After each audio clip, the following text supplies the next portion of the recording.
Hello, my name is Abby, and I'm going to be walking you through the Yeast ORFan Gene Project Lab Module 3, and the link to this is in the description. So in this module, we will be looking at structure-based evidence to find additional information about the probable function of your gene's product based on its predicted structure and similarity to known proteins in databases. So the databases we'll be using in this video are Superfamily, SMART, Gene3D, and Panther databases. So let's get started. So we're going to be going to the page and opening up the Word document and the guide. And this is all at the yeastorfangeneproject.com. And the first one that we'll be using is the Superfamily database. So we're going to copy and paste the website.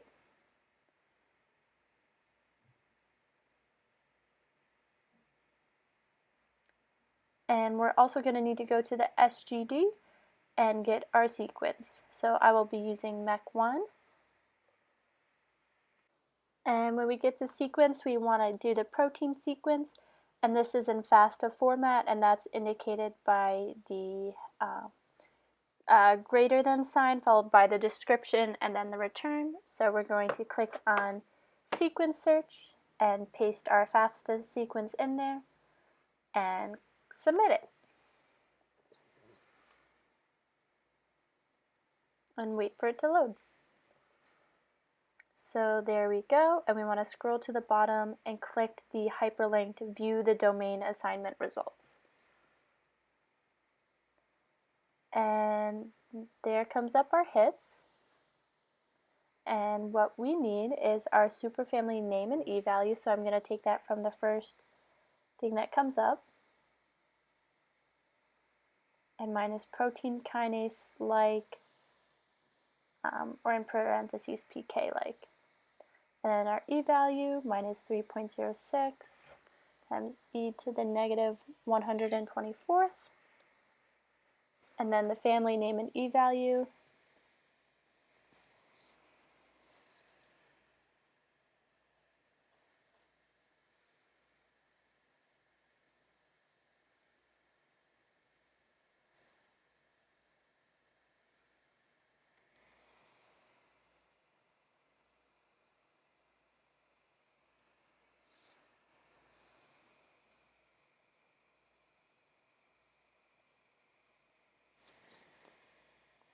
And the e-value, which is 0.0000881.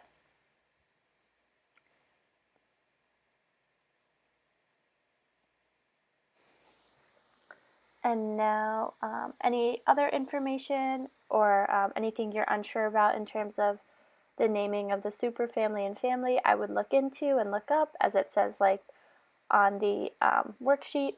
So now we're going to go into SCOP classification, and we're going to click on the hyperlinked superfamily, and we can copy the root, the class, the fold, and any other information that comes up.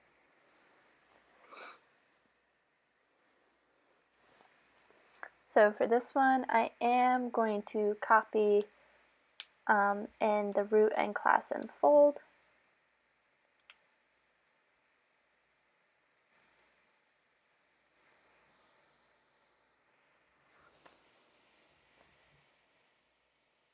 So my root is SCOP hierarchy in superfamily. So the root, so SCOP is used to define structural and evolutionary relationships of all proteins with a known structure. So now we're looking into our class, which is the alpha and beta protein. And classes bring together folds and IUPRs with different secondary structures and contexts, like the alpha and beta. And then the A plus B proteins are just proteins with segregated alpha helices and beta strands. And then our fold is protein kinase-like. And our fold groups superfamilies on the basis of the global structural features shared by the majority of members. So the composition of secondary structure and the domain core. And then our family is based on sequence, and our superfamily is based on common structures, so they're a little more distant in terms of evolutionary similarities.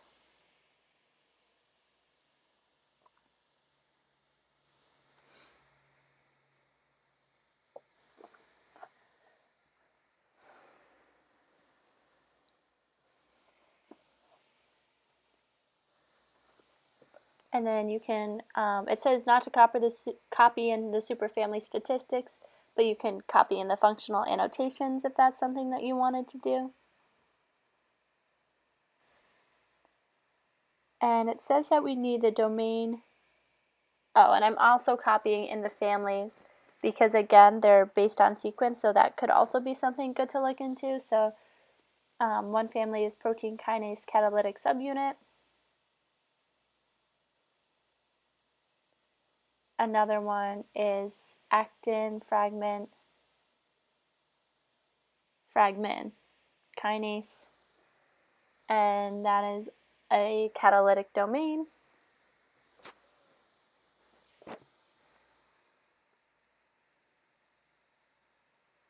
And you could copy all of the families if you wanted to. And you can click on the hyperlink to get more information about them. And now we need the domain cartoon distribution information. So I could not find the domain cartoon for MEC1, so I'm going back and doing with it with RRT13. And so I'm just going to click on the red box and then click on the see the phylogenetic distribution and wait for that to load, and it's going to give you this phylogenetic tree that you can explore and look at what different things come up and comment on that. So the first one I clicked, it's eukaryote, it's a vertebrate, and you can look into this more than what I'm doing right now, but I just kind of get a sense for what's coming up. So we have another eukaryote.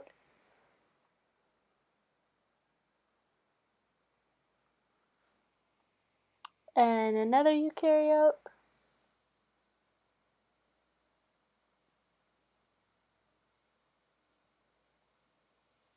And this one is a bacteria, a cyanobacteria.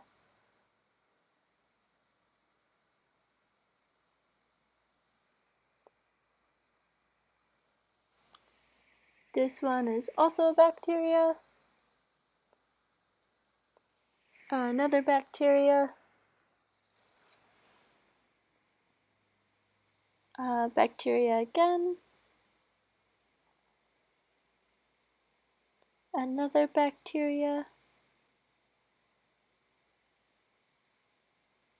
Bacteria.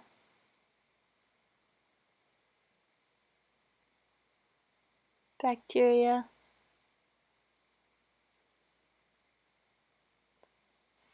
Archaea. So I have them from things coming up in my phylogenetic tree from the 3 different domains. This one is a eukaryote.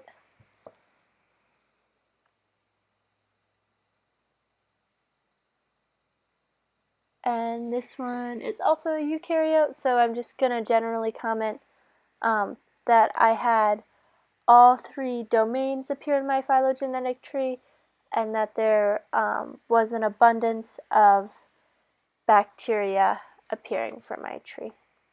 And you can comment on that in more in depth if you would like. So, and now we're going to go onto the SMART database. So we'll copy and paste that in.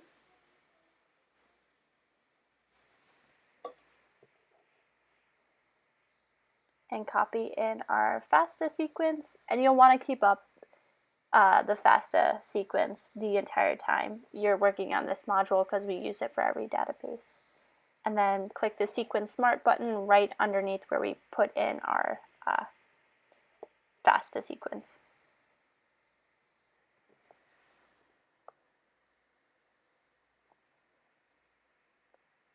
And then we're going to want to click on your gene that comes up. So mine's MEC1, but it's also this YBR136W, and that's the name that comes up. And that's what it looks like when it loads. And we're going to be looking for the source database and the domains, and that how many bright colored blocks you have up there represents how many domains you have. So the source database is ensemble, and the domain name is UME. The domain start is under that section, and the domain ending is right next to it, and then information about this domain. So you can click on the hyperlinked name, and it'll pull up this information that you can copy and paste into the worksheet. And this, again, is all information that you would have to take upon yourself to figure out further what it could mean. So I'm copying and pasting the description for my domain and the definition for my domain.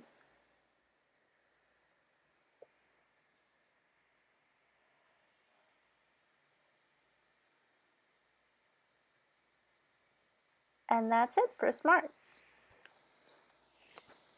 And if you have more domains that appear and you want to copy them in, go for it.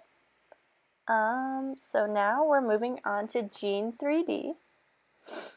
So we're going to copy and paste that. And there's more information about each individual database in the guide. So we'll copy and paste that in. And we'll copy and paste the fastest sequence into the search section. And the other day I did try to pull up this website and it was down, so hopefully it won't be down when you try and do it and press search. But it was down for me, and then I waited a couple days and it was fine. So now we're going to wait until all of the green checks load, and we're going to want the first section that comes up, and that's the cath structural domain. And that's the one we found 7 matches for, and it says cath structural domain up there.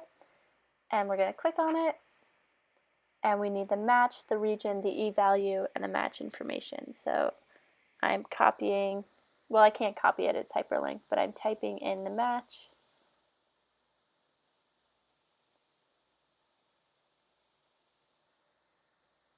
And the e-value, my e-value is 4.3 times 10 to the negative 8th. And now taking a screenshot of the matching region, and I messed this up so I went back and did it. So taking a screenshot and inserting that under the match.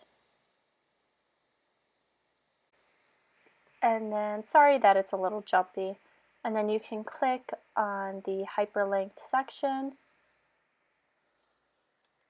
And I also decided to click on structure, and this provides more information about your gene.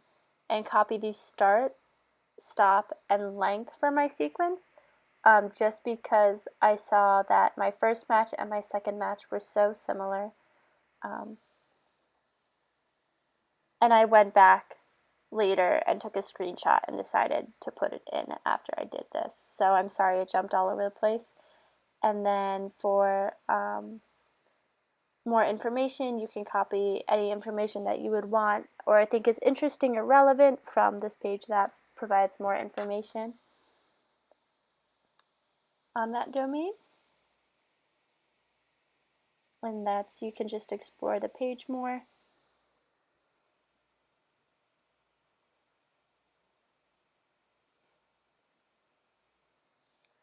And now I'm going to go back and copy my second match that I got, which is this 2x6h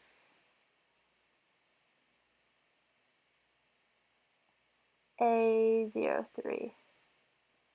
And then the e-value, which is 6.1 times e to the negative 7th. And our region, which we'll take a screenshot of. and paste it in.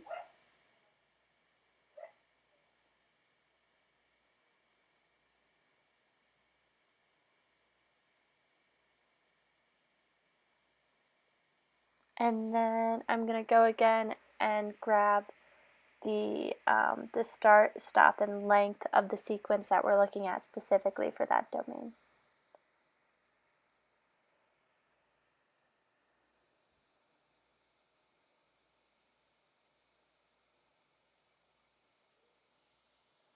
And then for match information, you can again further explore the summary page. And now we're looking for our matching funfams. And I'm going to take the first match that appears, which is the serine threonine protein kinase, ATR, and putative. And then I'm going to copy the e-value, which is 5.9 times 10 to the negative 64th. And I'm going to take a screenshot of the region and paste it in.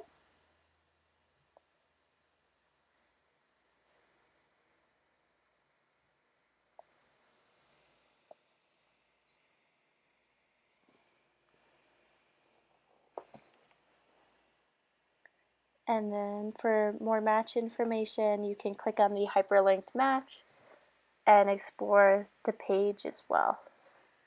And copy and place in that section whatever you find interesting. So now for our second match, which is this phosphatidyl inositol kinase, which is TEL1 and putative.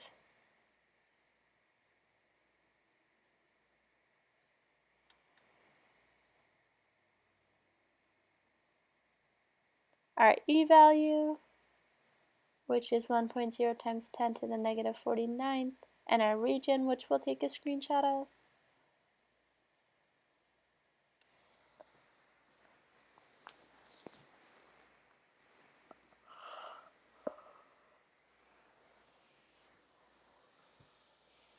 And then you can click on the hyperlink,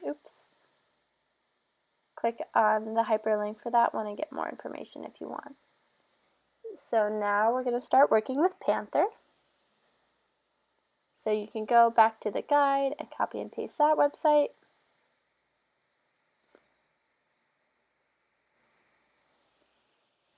And you want to click on the tabs, the sequence search tab, and copy and paste your FASTA protein sequence in.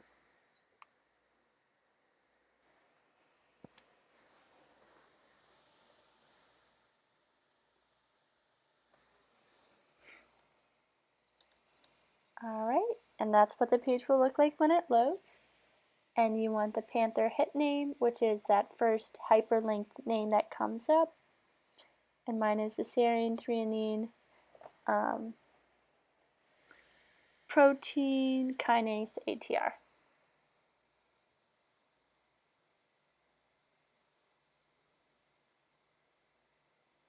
My e-value I need as well, which is right below that, and that's 9.1 times e to the negative 235th.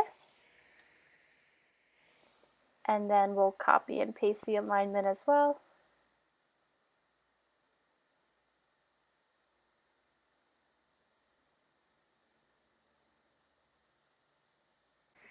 And now going into what the alignment shows you.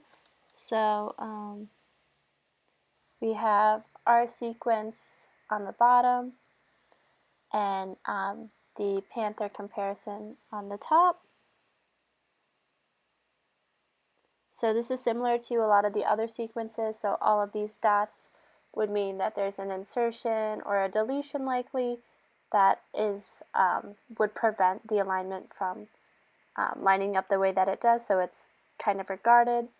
This plus sign means that the amino acids are conserved, and then the repetition of a letter would mean that they are the same.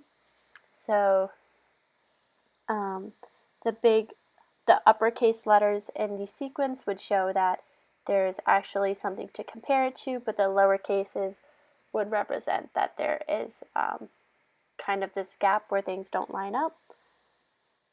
And then the numbers underneath are going to be similar to the HTML sequence from the last video, where 3 would be a 30% confidence, 4 would be a 40% confidence, etc. And then we have the amino acid alignment, what amino acid it is in that protein on the side. So very similar to other alignments we've looked at before. And then you can just go through and look through the alignment to try and determine how it may be relevant or not to what you're looking for. So now we are going to be looking for the Panther family name. So you want to click the hyperlinked result, and then the family is what comes up, and you want to copy that into that section.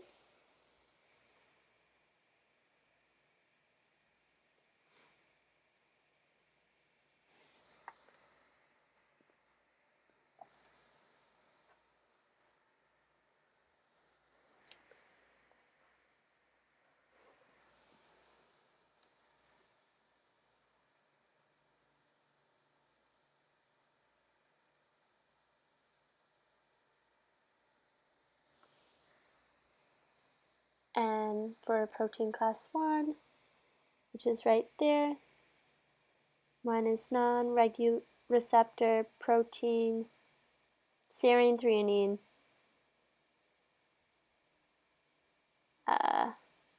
kinase activity. And I didn't get a protein class 2 for whatever reason. And I'm going to copy the Go, which is the gene ontology. So I'm going to copy the molecular function, which is a protein serine threonine kinase activity.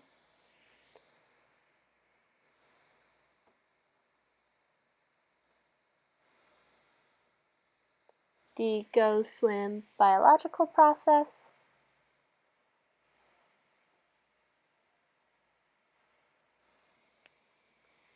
which is, we have telomere maintenance,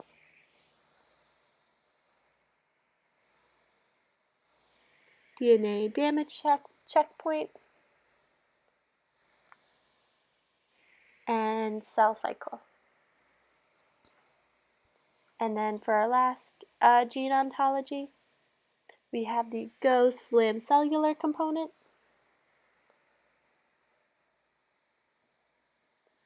and that is the nucleus.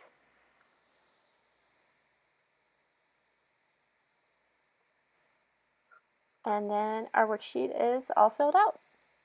And you can click on the hyperlinked sections and read up more about whatever is placed under those Go sections for the gene ontologies, and dive into that more on your own in terms of what it means. But we're all set for the worksheet. So I hope that this video was helpful and that you enjoyed watching it. For more information, go to yeastorfanproject.com, and this video is sponsored by the National Science Foundation. Thanks for watching.